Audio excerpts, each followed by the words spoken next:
Welcome back to my YouTube channel. The story of Catherine de Medici's death is not a fairy tale about palaces, but a medical and political horror story. In January of that year, one of the most terrible dramas in the history of France took place at the Château de Blois. The most powerful woman in Europe, the Black Queen, was dying. But this was no ordinary death. Doctors watched in horror as the Queen's body began to decompose even before her heart stopped. The stench in her chambers was so unbearable that her servants lost consciousness, and she herself drowned in her own liquid for 13 agonizing days. In this episode, we reveal the true cause of her agony and show how the betrayal of her own son, King Henry Strathmore, hastened her terrible end. 13 days. That's exactly how long it took for the body of the most powerful woman in European history to turn into a rotting piece of meat while her mind was still conscious. On December 23, 1588, her son burst into her stinking bedroom, his hands shaking from committing the most notorious murder of the century. But the real nightmare was not the blood on the king's hands, but what was happening under his mother's blanket.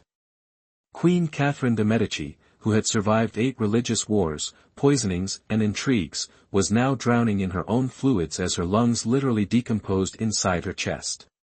How did it happen that the woman who held France with an iron fist for 30 years ended her days watching everything she built crumble, while her body emitted such a stench that her servants fainted?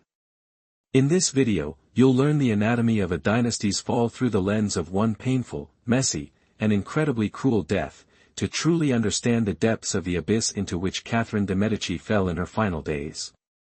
We need to turn the clock back. We must return to September 1588, 4 months before the end, when the most powerful woman in Europe received a double blow of fate. She found herself dying 2 deaths at once, political, as her power evaporated, and physical, as her body declared war on her.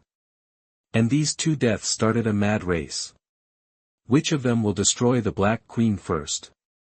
Imagine the atmosphere of the Louvre on September 8, 1588. The air in the palace is heavy, filled with intrigue and fear. In one wing of the palace, King Henry II, Catherine's favorite son, is holding a secret meeting. He locked himself away with his closest advisors, whispering in the shadows, planning what had previously seemed unthinkable. Complete dismissal of all government ministers. He is preparing a coup d'état against his own administration, without saying a word to his mother, the same mother who put him on the throne, who defended his crown with tooth and nail. At the same time, in another darkened wing of the palace, Catherine lies. She is 69 years old. Doctors, fussing around her bed with worried faces, diagnose her with a severe lung infection. But they, like the Queen herself, are completely unaware that in the neighboring halls her son is right now cutting the tendon of her 30 years of power. The dismissal of the ministers took place that same day after lunch. It was done rudely, abruptly, without warning. Every minister, every person loyal to Catherine was expelled. No consultations. No respect for the woman who effectively ruled France through her 3 sons for decades. When Catherine finally learned of what had happened, and note the humiliating detail, she learned it not from her son, but probably from a simple servant who brought her broth or changed her sheets, she understood everything instantly. Her razor-sharp political mind realized this wasn't just a cabinet reorganization, it was bureaucratic matricide. The son removed her from the power equation. For 3 decades, Catherine de Medici was the spider at the center of the French web. She ruled as regent for her son Charles when he was only 10 years old. She retained power when he came of age. When Karl died at 23, he coughed up blood, and evil tongues whispered that his mother had poisoned him, although no evidence was ever found. She gradually moved to control his brother Henry II. Foreign ambassadors from Venice to London knew the immutable truth: to negotiate with France means to negotiate with Catherine. The Venetian ambassador once wrote in a secret report, "The king obeys her in everything." And now, at one point, she did not command anything, not even the attention of her own son. But while her political empire was crumbling, an even more terrible catastrophe was unfolding inside her chest. It wasn't just a collection of fluid, although that too was slowly filling the space between the lungs and the chest wall, turning every breath into torture. It was pressure. Doctors of the 10th century called this pleurisy, inflammation of the pleura. Today, modern medicine recognizes it as one of the most distressing respiratory conditions known to man. The pleura is a thin membrane that covers the lungs. When it becomes inflamed, it is no longer smooth. It becomes rough like sandpaper. Imagine this pain mechanism. Every time Catherine took a breath, these inflamed, damp surfaces rubbed against each other. Every breath caused a stabbing, piercing pain, as if a red-hot needle was being driven into my chest. Every cough felt like a sword was piercing her through. And that was just the beginning. The disease was not going to retreat, it was going to progress. But what made September 1588 particularly cruel was that Catherine could not afford the luxury of illness. She couldn't just lie down in bed, close the curtains, and focus on fighting the disease that was slowly drowning her lungs in pus. Because France was falling apart, and even if her stupid, arrogant son no longer wanted to listen to her, she could not stop trying to save the Valois dynasty.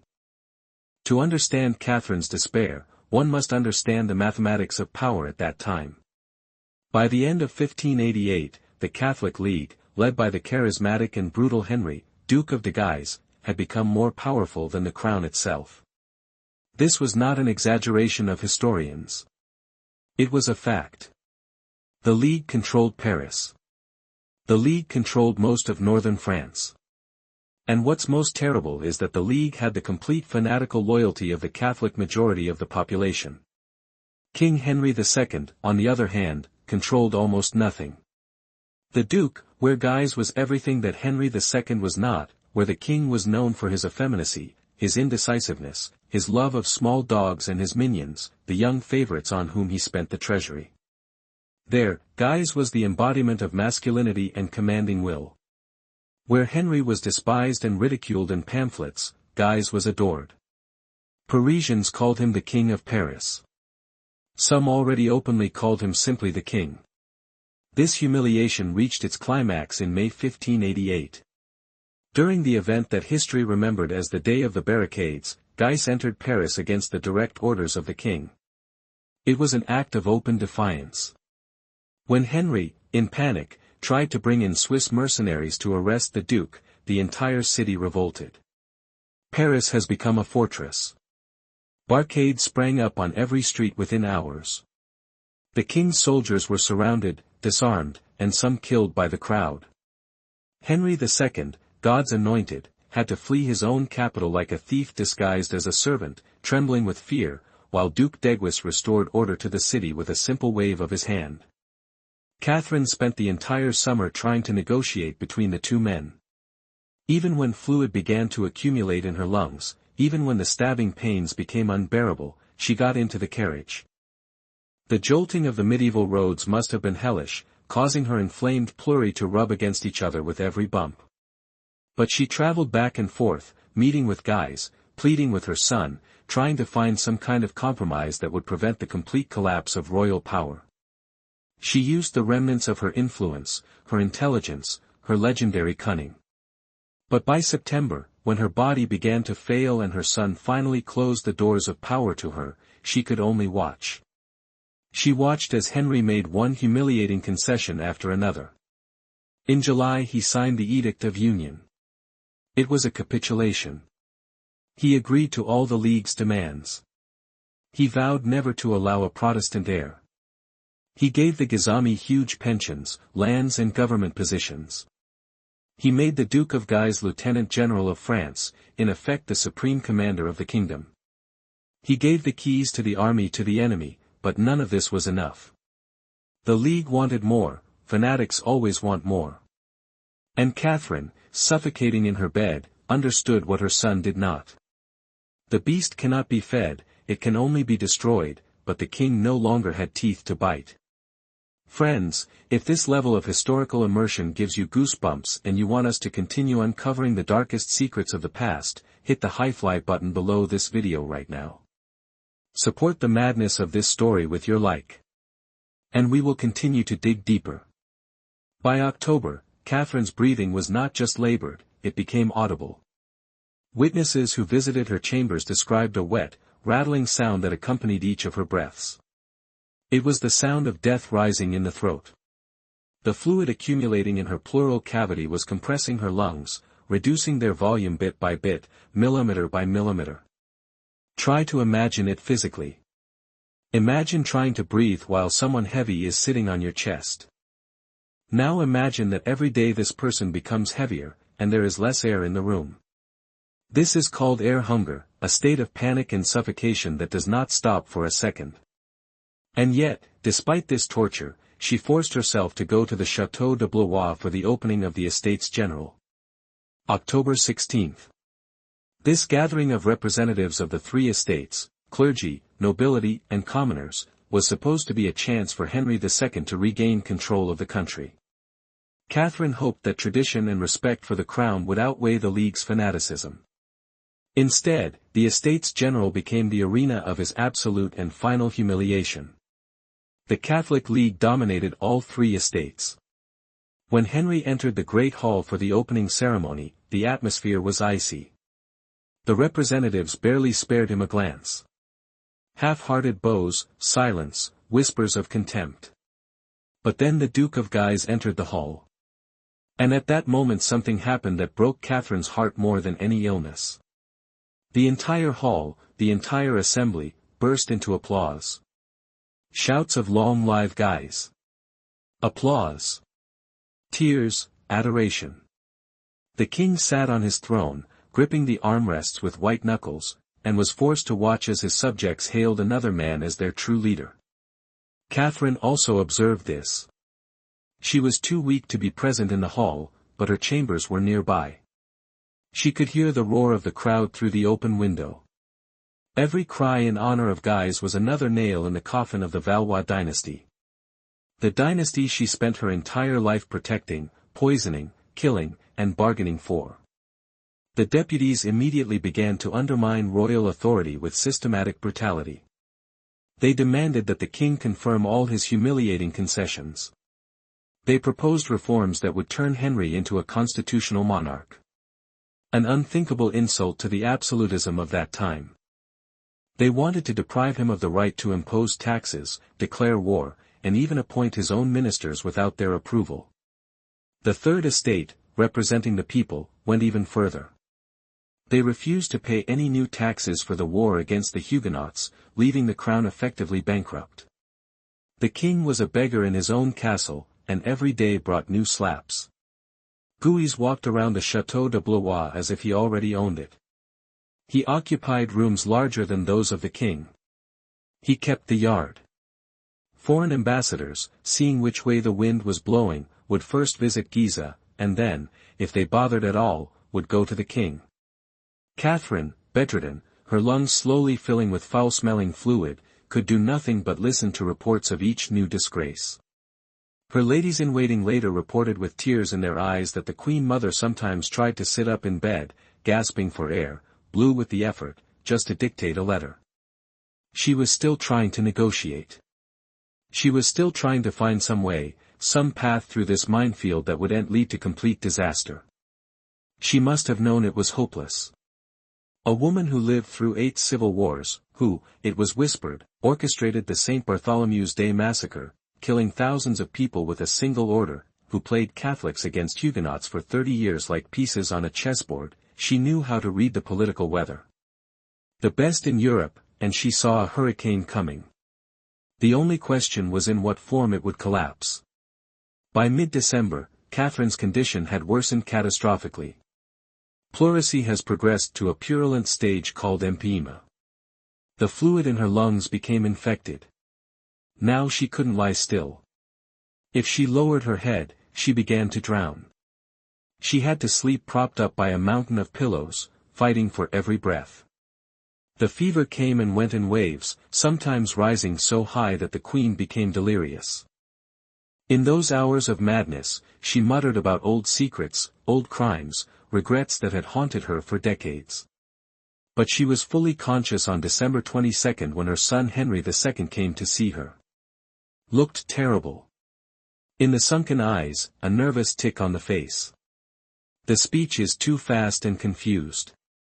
Servants reported that he had been behaving strangely for several days. He prayed for hours, kneeling on the cold stone. He lashed himself with a whip, begging God for guidance. What exactly they talked about that day, history has not preserved, no records were kept, but the servants behind the door heard raised voices. Or rather one raised voice. By that time, Catherine could barely speak above a whisper. Her voice was stolen by the liquid drowning her lungs. But Henry was almost screaming. He screamed about honor, about dignity, about the unbearable humiliations he suffered from Guise, about the fact that he was a king and not a doormat. The ladies-in-waiting and Catherine said that after the king ran out of the room, the Queen Mother tried to get out of bed. It was an act of incredible physical will. She actually managed to stand up, gripping the bedpost with white knuckles before collapsing back onto the mattress. Her body was racked by such a violent coughing fit that blood and pus sprayed onto her pillows. She kept repeating something, but her voice was too weak for anyone to understand the words. But in her eyes, clouded with pain, horror was visible. She knew. Somehow, through maternal instinct or political instinct, she realized what her son was planning. After 30 years of studying Henry's moods, she recognized the signs of a man cornered and ready to do something catastrophically stupid. She realized that he had decided to stop being a politician and become a killer. At 6 a.m. on December 23, Duke Degis received a note. The king wanted to see him in his private office. It was strange, but not unprecedented. GIs received dozens of such calls. But that morning the air in the Château de Blois was charged with danger. Several people, risking their lives, whispered to him, warnings in the corridors. One of his faithful servants found a note hidden under his breakfast plate. Be careful. The king intends to kill you. Guise's reaction went down in history as an example of fatal arrogance. He read the note, crumpled it up and laughed. Il-Nazir, he would not dare, he said. He believed the king was too cowardly, too weak, too dependent. He was wrong. Fear makes people unpredictable. And humiliation makes them dangerous. At 8 a.m., the Duke entered the king's antechamber. The room was unusually crowded. There were members of the king's 45 elite guard, recruited from Gascon nobles fanatically loyal to Henry. But this morning they were not wearing armor. They were dressed as servants and courtiers, concealing long daggers under their cloaks. Guise noticed this. He was a veteran of countless battles. His instincts screamed danger. He noticed the tension, the shifting eyes, the unnatural silence, but his pride wouldn't let him retreat. He had defeated armies before. Would he really be afraid of a handful of bodyguards? He kept walking. The king called to him from his old office.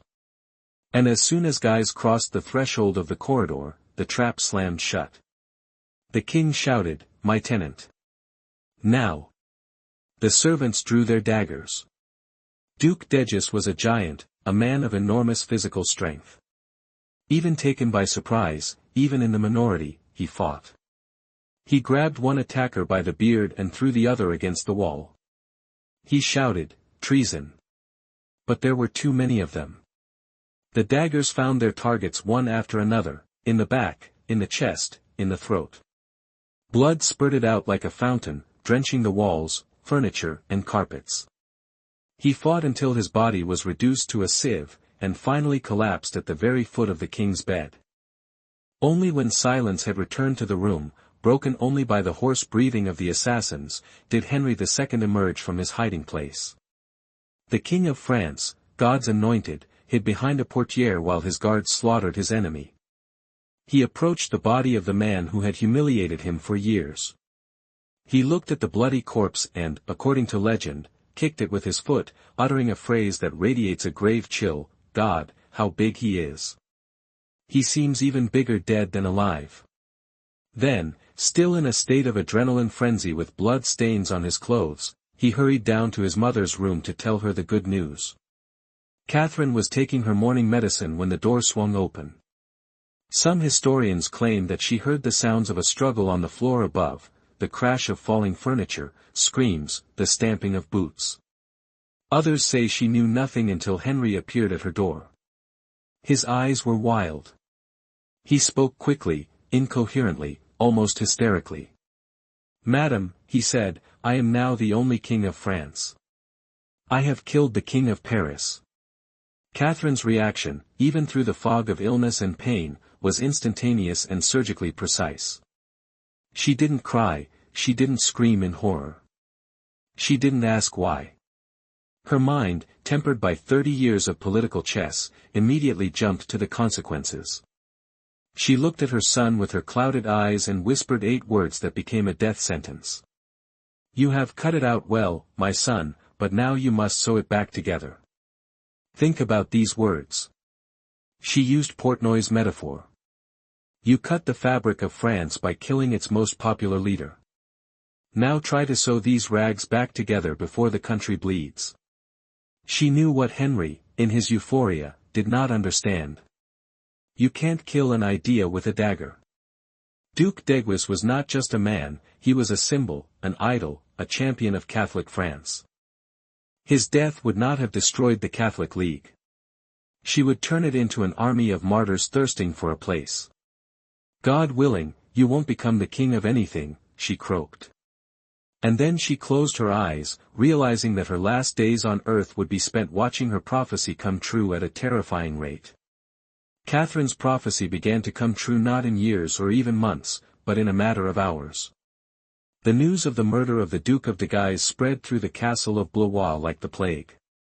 The deputies of the Estates General, the very people who were supposed to help the king, barricaded themselves in their rooms in panic, expecting the 45 to come for them. The next day, Christmas Eve, Henry made another mistake. He executed the Duke's brother, Cardinal de Guise. The murder of a high-ranking priest on the day of Christ's birth. Henry had no sense of irony, but the people of France did. When the news reached Paris, the city exploded. It was not just a riot, it was a revolution. The priests in the churches declared Henry II a tyrant, a new Herod, a murderer. The theological faculty of the Sorbonne officially released all French people from their oath of allegiance to the king. The Parliament of Paris declared the throne vacant. Within days, most of Catholic France had effectively seceded from the kingdom.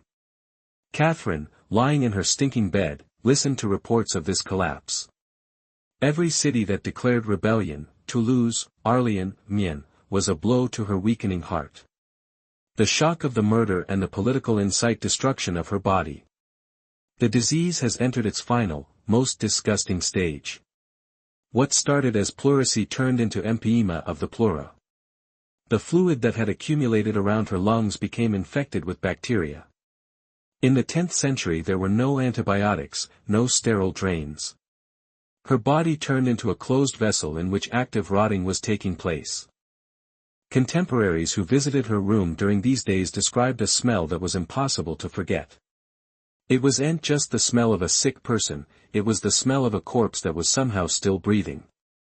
Anaerobic bacteria, devouring her tissues from the inside, released gases that smelled of sulfur and rotting meat. The stench was so thick that the servants were forced to burn the strongest incense and frankincense continuously, creating a suffocating haze in the room. But even this smoke could not hide the smell of death. The ladies-in-waiting, devoted to her for decades, held handkerchiefs soaked in vinegar to their noses to prevent them from fainting while changing her linen. For Catherine, a woman who had been fanatically clean all her life, who had introduced the fashion for scented gloves and exquisite fragrances, this was the final, cruelest humiliation. She was rotting alive and she knew it. December 25th was a Christmas in agony. While Europe celebrated, Catherine was drowning. Periods of clarity began to give way to long periods of delirium. The high temperature melted her consciousness. At these moments she was no longer in Blois in 1588. She was returning to the past. She was again in Florence, an orphan and despised. She was at her wedding again. She was again on the night of St. Bartholomew. Her confessor, Father Panarola, later wrote about her spiritual torment. In her delirium, she allegedly confessed to things that made her blood run cold. She talked about food, about the Queen of Navarre, Jeanne d'Albret, who died so conveniently for Catherine after buying scented gloves. She spoke of thousands of Huguenots killed. Historians still debate whether these were real confessions or hallucinations of a dying brain poisoned by sepsis. But witnesses said her face was distorted with horror. It was as if she saw the ghosts of her victims standing at the foot of the bed. The most terrible thing was that in moments of clarity she realized that she had said something terrible. She grabbed the maids by the hands. Her nails, blue from lack of oxygen, dug into their skin and she wheezed. "What did I say? Who heard?" On December 28, the convulsions began.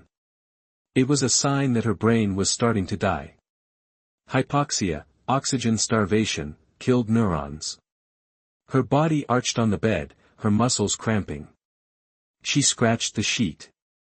The doctors were powerless. All they could do was hold her down to keep her from falling out of bed and wait for the attack to pass. January 1, 1589 brought with it a cruel irony. According to French tradition, gifts were exchanged on New Year's Eve, not on Christmas. Catherine always loved this ritual. She used gifts as a political weapon. Who to reward, who to ignore, who to send a subtle hint to. This year, while the remnants of the court whispered and exchanged trinkets in the corridors, trying to pretend the world had not collapsed, Catherine lay, falling into oblivion. There were no gifts, there was only anticipation of the end. By January 3, she had lost the ability to speak coherently. The fluid level in her lungs rose so high that every word turned into a gurgle. Her lips turned dark blue, almost black. It was cyanosis. The blood no longer carried oxygen. One witness recorded that she looked as if she had been dead for 3 days, except for a terrible mechanical sound in her chest, proving that her heart was still beating. On January 4, the convulsions became continuous. They began at dawn and continued until sunset. It was an agony of such intensity that many of the ladies-in-waiting simply fled the room, unable to bear to watch their mistress suffer. Only the priest remained, monotonously reading prayers, although it is doubtful that Catherine could hear him over the roar of her own blood in her ears. On January 5, her last day on earth began with frightening clarity. Around 6 a.m. she suddenly opened her eyes. The veil of delirium has lifted. She looked straight at her doctor and with an incredible effort, gathering her last crumbs of will, whispered, "How long?" The doctor, realizing that it was pointless to lie, answered, "Soon, Your Majesty, very soon," she nodded. There was no fear in this nod, only submission. King Henry II came around 1 o'clock in the afternoon. He had avoided his mother's room, unable to face the consequences of his actions. Now he was kneeling by her bed, holding her cold blue hand. He was crying. "Mamos," he whispered, "forgive me." Did she hear him? Her eyes slid over his face, but there was no recognition in them anymore. Her lips moved, but there was no sound. Only that same terrible death rattle, the death rattle, as the doctors called it. The sound of phlegm fluttering in the throat, which a person is already too weak to cough up.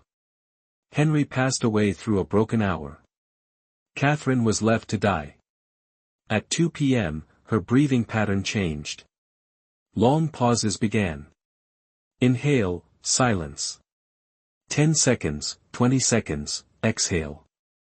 Everyone in the room froze, wondering if each breath would be their last. But Catherine de Medici, who had clung to power for 30 years, clung to life with the same ferocity. Her heart refused to stop. Finally, at about 2:30 p.m., on January 5, 1589, the wheezing stopped. There were no last words, no dramatic farewell. Just silence. The machine broke. The doctor checked her pulse, shook his head, and closed her eyes.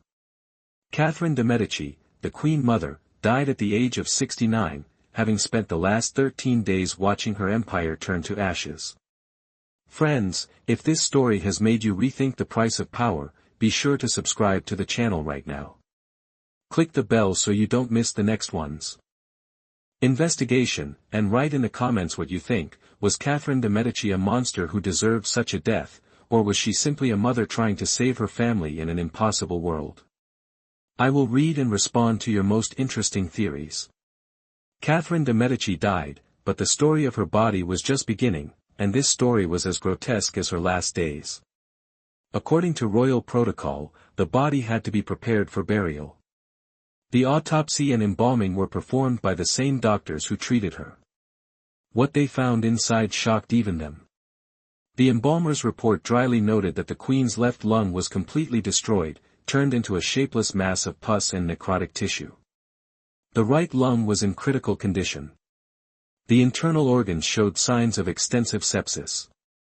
The body that once danced at the most exquisite balls in Europe, which gave birth to 10 children of kings and queens, was a mess of rotten meat.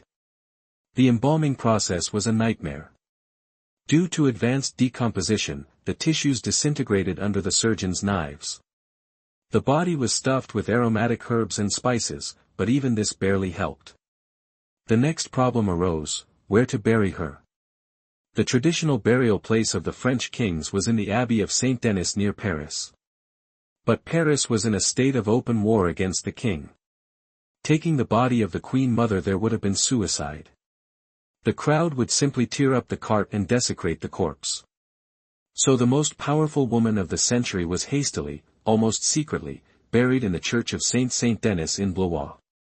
No pompous ceremony, no representatives of the European courts, only a handful of terrified courtiers, thinking not about grief, but about how to save their own skins. Henry II did not even attend the funeral. He was too busy trying to save his kingdom. A successful attempt, as his mother predicted. Catherine's prophecy that he cut, but will not be able to sew, came true with cruel precision. 8 months after his mother's death, on August 1, 1589, Henry II was sitting on his closet, yes, on his toilet, when the fanatical monk Jacques Clement secured an audience. Clement drew a knife and plunged it into the king's stomach. Henry died the next day of an infection, just like his mother, from pus and fever in agony, knowing that his dynasty was dead. His last words, according to legend, were, "Mother was right." With his death, the direct male line in Aloys was broken forever. The throne passed to Henry of Navarre, a Bourbon, the very man Catherine had tried all her life to keep away from the crown. But history had one last thing in store. The most terrible humiliation for Catherine. In 1610, her remains were finally transferred to Saint-Denis, to a magnificent tomb. It would seem she had found peace. But in October in 1793, during the French Revolution, new fanatics set out to erase the past. Revolutionary crowds stormed the Basilica of Saint-Denis. By decree of the convention, all royal tombs were to be destroyed. When workers broke into the tomb of Catherine de Medici, a scene of Gothic horror unfolded. Eyewitnesses described how, when the coffin was opened, a thick, black, foul-smelling vapor billowed out, gases accumulated over 200 years. Even centuries later, Catherine continued to exude poison. Revolutionaries removed her remains. Someone, in a fit of macabre glee, stole her leg. The remaining bones were thrown into a huge communal pit in the courtyard along with those of 6 other kings and 32 queens. To ensure they would never return, the revolutionaries covered the bodies with a layer of quicklime. The lime burned the flesh and bones, turning them into anonymity. Porridge. In 1817, when the monarchy was restored, King Louis X ordered the pits opened. But the lime had done its job too well. No one could be identified. All the bones were gathered together and placed in a small ossuary in the fortress of Saint-Denis, where they lie today. Catherine de Medici, the Black Queen, the Serpent of Europe, took Madame Serpent, ended her existence as a handful of dust, mixed with the bones of her friends and enemies, indistinguishable and forgotten. The death of Catherine de Medici was not just the end of one woman's life. It was the agony of an entire era. The old world of personal diplomacy, matriarchal power, and complex compromises died with her, suffocating in liquid and blood. That wheeze that echoed throughout the Château de Blois was the sound of history turning a page. Catherine fought fate, time, and God until the very last second. She refused surrender. But in the end, in that cold, rotting room, she learned the final lesson that awaits us all.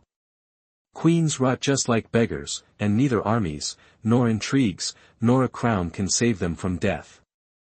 M.